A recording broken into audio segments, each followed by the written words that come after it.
আপনাদের নিশ্চয়ই টাকার যে নোটগুলি আছে তার মধ্যে 500 বা 1000 টাকার নোটটা সবচেয়ে বড় প্রিয়, তাই স্বাভাবিক। আমার সবচেয়ে পছন্দের নোট 20 টাকা। আমি ঢাকা বিশ্ববিদ্যালয়ের ছাত্র ছিলাম, সিম্পল একটা মধ্যবিত্ত ফ্যামিলির ছেলে ছিলাম, কিন্তু আমি আলোকচিত্রী হতে চেয়েছি, যেটা ছিল দুঃস্বপ্নের কাছাকাছি।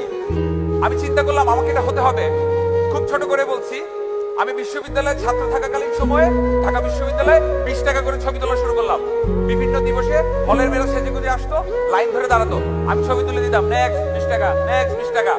একটা 4R প্রিন্ট দিতাম, 8 টাকা করে লাভ হতো। আমার বিশ্ববিদ্যালয়ের বন্ধুরা লজ্জা পেত আমাকে নিয়ে, ম্যাম তোমার টাকা পয়সা এত সমস্যা, টিউশনই করো, 20 টাকা করে ছবি তুলো, মানে ঠিক যায় না, রাইট? মজার বিষয়টা হচ্ছে, কিছুদিন আগে আমি ইউএসএ তে একটা শুটে যাই। অজয় কাজলের শিবা মুভি রিলিজ হচ্ছিল। সামহাও আমি সেখানে ওটা প্রফেশনালি অ্যাসাইনমেন্ট করার সুযোগ পাই। আমার সেই বন্ধুটা যে আমাকে দেখলে এড়িয়ে চলতো, আমাকে নিয়ে তার যাদের সমস্যা হতো একই ক্লাসে পড়ে, সে আমাকে টেক্সট করলো, ম্যান ইউ মিট কাজল।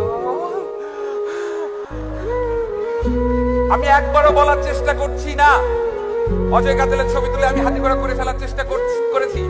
আমি বলার চেষ্টা করেছি আমার যা ভাল লাগছিল, আমার যা করতে ইচ্ছে আমি তাই করছি।